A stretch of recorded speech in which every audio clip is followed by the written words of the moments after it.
All right, hey guys, what's going on? So today we have a little bit of a different video. We're used to the BMW content, but here we have what year is it? 2018. 2018 Camaro with a V8, obviously. So this thing has like what, 7,000 miles on it? 7,000 miles, fully built. Bottom half is built. Can't really specify what it's done. Cam is a VVT3 cam, 32 plus fuel load. We are doing a single turbo setup. There's one of 4 in the world, I think. Honestly, they make kits, but nobody buys the kits. They're about $10,000, so everything's fully custom. Right now, I am doing the wiring for the oil pump. The oil pan comes off with dropping the whole cradle, which is a pain in the ass. So that's why we're doing a pump rather than going straight to the pan. But yeah. So what are your power goals from this? Low boost. Low boost at first. Probably at first around 800. High boost probably around 12. 1,200. Oh yeah. So it is 6-speed manual. That's the fun part. So that's the fun part. You said the fastest 6th gen 6-speed manual is like a 9.8. 9.4 is the fastest fully built. 9.8 is held by Prey Performance. I'm sure a lot of the people know him. And he holds it at 9.8 with bolt-ons and a cam. That's it. And then custom spec heads that are stock. So what size turbo? You have it inside, obviously. It's pretty heavy, so yeah, I'll probably get like a video when we walk back and throw it in here. But hell yeah, thing's fucking huge. And it is confirmed a VS racing turbo. That's the tile.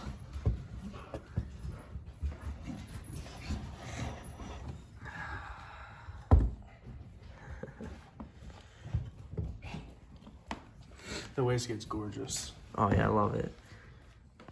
Expensive parts. Inside right now, we're doing seals and gaskets and everything for it. It's a 78mm VS racing turbo. It is used. I did get it used. I'm probably going to upgrade to a bigger turbo. Probably next season. This is just getting me started. With that being said, with the turbo and everything, the times, everything, I've got a Kirky seat sitting outside. Got to put that in. We got to get it caged. There's a lot of work to do, that's for sure. Yeah, but it's getting pretty close. It is definitely very close. I plan on starting it hopefully on Saturday. Like I said, I got to put gaskets on, and everything's torqued down. I got to do some wiring, and that's pretty much it, honestly. And then we can start it, and then we got to get the meth installed. A lot of tuners don't like it that I'm doing meth instead of fueling. The fueling is about $8,000 for this car. So I'm gonna do 2 big dual nozzle meth nozzles right here. That'll spray into the intake as soon as the car gets in the boost, which will compensate for the fuel loss. I am doing the Elky kit. So that should be fun. That should be on its way pretty soon. And then you were saying, so 93 and meth. 93 or 100 octane. 100 octane. Stock fuel pump, or did you upgrade that? Stock fuel pump. So it's stock fuel system, but LT4 and inline pump, so in tank pump. Stock injectors, stock primary fuel pump, and that's about it. Honestly. So stock rear end, stock drive shaft, stock transmission. Anything? Do you know what the clutches hold on this? The 5th gens, I do know from a buddy's experience. He's holding up to 1,000 right now, so hopefully near that. Hopefully near that. I'm sure I'm gonna have to upgrade that soon. I'm just trying to get the car running, honestly, at this point. I get it first start, get it idling, make sure everything's good, not leaking. Not leaking, exactly. That's the primary concern right now, and then getting it tuned, and then getting the meth installed so I can actually put it on a dyno. So, depending on who knows what, who's watching, how are you doing tuning? You said you have a tuner? Yeah, I have a tuner. He's out in Texas. His name's Rick Clarkey. He's doing it specifically all through computer. So basically, I'm going to hook up my HP tuners. I'm going to send him the base file of the tune, and he's going to play around with it. And then when I go to the track or whatnot, I'll call him up, have my laptop out.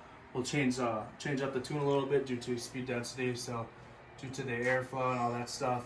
That all plays a factor in putting down a bigger number. Probably take off at least 0.3 of a second, and every little bit counts. So he is out in Texas. It's going to be all through a phone, all through computer, and he's doing it all on his end.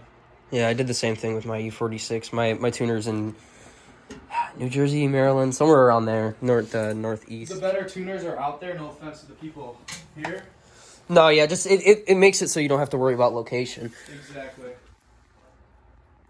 But So should be a fun build. you said you're going with different tires. What tires are you gonna run with? I know I'm gonna you. go with Hoosier bias ply.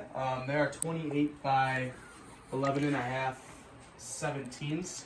I was gonna get a 15-inch conversion kit, but then I gotta do arms. I gotta do a lot of shit to get that tire on there just for a tire. If it comes down to it where I'm spinning like crazy, I'm gonna have to. But for right now, I do have a 28 by 11.5 17 on there in drag term. I don't know what that equals out to in a normal tire, but Not sure. it's a big tire. That's Yeah. for sure. Hopefully it'll put the power to the ground. I mean, and then the stock axles will give me a little issue too. definitely gonna get a lot of video when the season comes up. It's like 20 degrees and raining out right now, 30 degrees Yep. or something. So it not running isn't a big deal because it would just be idling in here anyway. Exactly, and it hasn't ran for 7 months. Yeah, 7 months. Yeah, 7,000 miles on I took the this. oil filter off to do the oil feed, and the damn oil was like harder than a rock. So yeah, I think that's all the questions I wanted to ask. I just wanted to kind of get a video of the progress on how the build's coming along. It was a lot of little stuff that I couldn't really get. I've been busy too, so I know he's trying to start YouTube, but it's very time consuming and Very stressful. So time-consuming, oh yeah. I'll throw a link if he still has his channel up. He'll probably get videos come spring, obviously, and I want to get video too as well. When this thing's running, going down the track, and definitely some Mexico racing, some highway pulls probably. There's a lot of stuff that needs to be done this week. Everything comes Thursday, so that's literally why I'm just doing the wiring right now. I have bungs to do in the crossover. I have a boost gauge I gotta wire up. That comes Thursday. I got a bung I gotta put into the valve cover. That comes Thursday as well. So that's where the oil will come off the pump and it'll drain into that, and then it returns into the turbo. So it's a little pump action. I think that's it for starting the car. Putting the wastegate on. Wastegate is built. I finally put the spring in there. I'm starting out around 5 psi spring. Now, what size wastegate is it? It's a 44 millimeter wastegate, if I'm not mistaken. That sounds about right. The Yeah. the blow-off valve is a 55 millimeter. That pipe does need some work. We're gonna do a teardrop setup on there. Fender exit. Yeah, it is a fender exit. It's probably the easiest option. There's no room. Yeah, because it's there. so obviously video might not do it justice, but it's 2 log manifolds. It use around and then it comes here to the turbo and then straight out to the fender. Yeah, should be fun. Should be loud. It's gonna be definitely loud. I was running it open headers for weight reduction reasons. So actually, I'm kind of expecting it to be a little quieter in all honesty, because that turbo is probably gonna quiet it down a little bit. You have a cam in it, right? I know you said Yeah, built bottom, it's but a big ass cam, that's for sure. The cam throws this car off a whole boatload.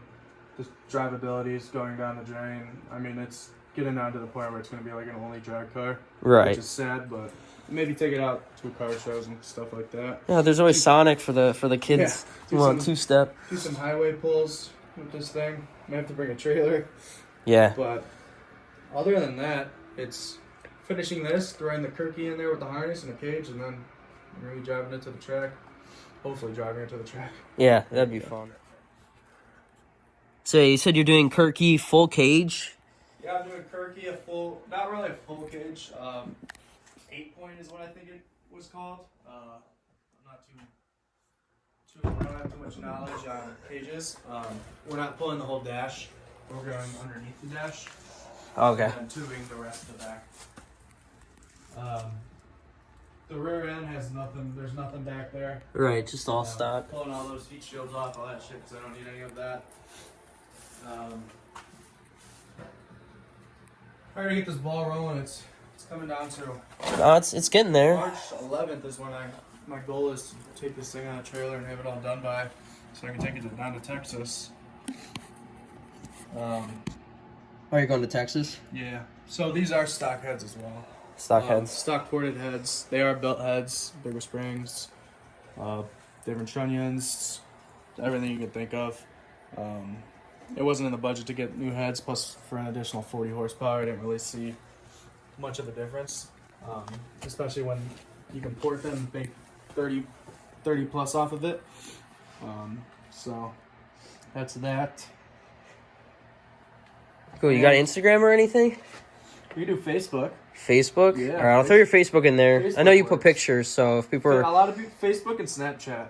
Okay. Just Snapchat, a lot of people follow me on Snapchat. I've had a lot of people reaching out to me today, telling me how awesome the build was. Yeah, because it's when you get to those final stages and you see it actually coming together. Because they're like, "Holy crap, this yeah, is insane!" Not only Like he actually did it. right. That's how it always is. Everybody has big plans until it's time to open the wallet and do the work. So Exactly. you're doing the work. You You can spent the talk- money. You can talk all you want until you actually start doing it, and Yeah, it's literally, really right literally there. Done. It's just little things now.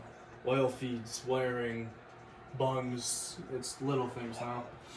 Yeah, and then I know you had mentioned to me before you are trying to fit the bumper without cutting it, or you might have to cut it. I'm gonna have it fits over here fine. It clips up perfectly and everything. I did pull the wheel wells out. It made life 20 times easier. The car doesn't see the rain, doesn't drive in the rain, any of that. So I didn't really have a concern on that. The clearance right here is very tight, and this isn't even bolted up. The headlight Right. is loose. This is when it's bolted up. So we are having a little bit of a clearance issue. So I might throw some heat wrap around here just to protect the plastic here.